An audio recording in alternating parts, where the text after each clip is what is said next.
Clements Homebrew coming at you with a beer review. Today we've got a special one. It's special because it came from Germany. This came from Daniel and Peter. So Daniel's a law student in Germany and he's staying with the family. So his German father, Peter, and they're in Freiburg, Germany. And they sent me 4 beers. So this is the first of the series of 4. And this one's Hieronymus, or Hieronymus Naturub. It's a natural beer. This is kind of unique. Style, we'll look at that. This is actually an unfiltered, they say cloudy beer. It's a traditional beer.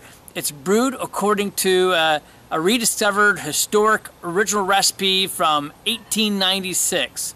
So that makes it kind of unique. It doesn't necessarily fall exactly in one of the categories. You can't quite categorize it by style. Some refer to it as a German Pilsner, or a Zwickel, or a Landbier. So anyway, it should be interesting and unique. And those that know much about beers at all know that regionally around the world and throughout Germany, every area had their own beers. And this was really throughout the world for the longest period of time. So no different here. This is an old recipe. Should be fun. It's 4.8% ABV and it is 28 IBUs, and we're going to get this thing cracked open and give it a try. I think I've got the right type of glass for this. I probably could have gone for a German mug, but this just seemed a little better.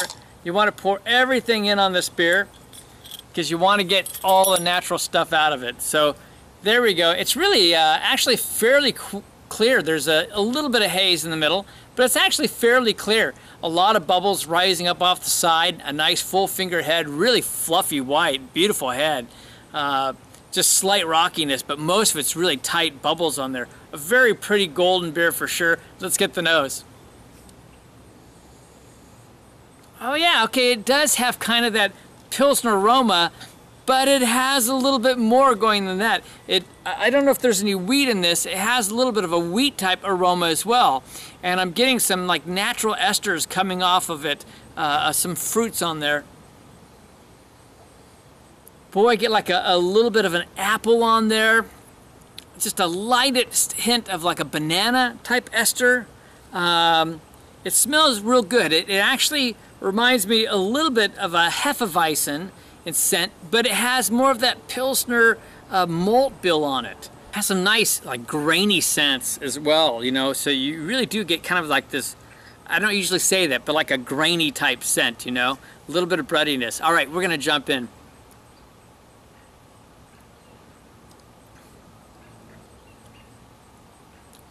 Oh, that's nice.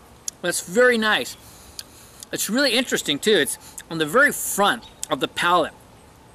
You get this real beautiful sweetness coming across. I mean, a really nice, it lends a little more towards the Pilsner sweetness on the front side, but then towards the middle, it starts thinning out, and then it kind of moves on to almost watery. Really, it thins out quite a bit, and then it lends off to more of a wheat type of taste.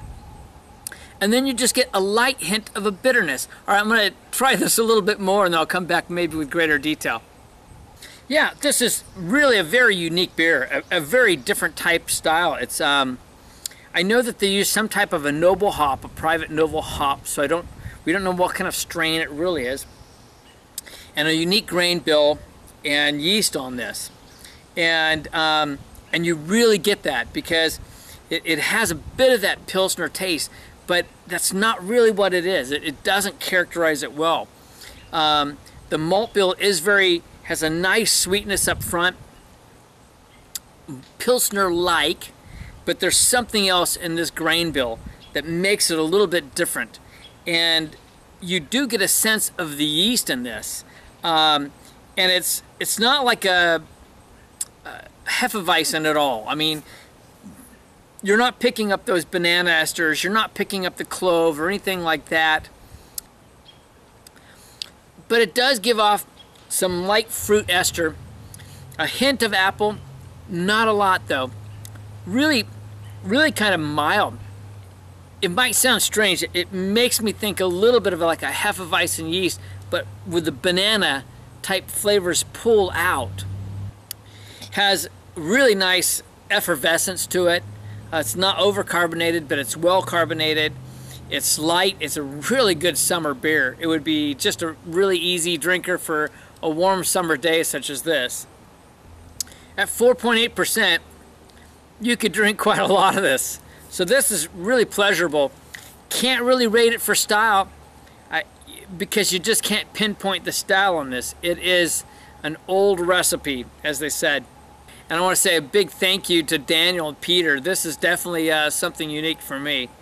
Overall rating, that's a really tough thing to do because, you know, I rate anything unique up quite high. I'm going to give this a B. I'll call it a B beer. I'm going to put it about an 84. It waters out. It just thins out at the end. On the other hand, it's very, very refreshing.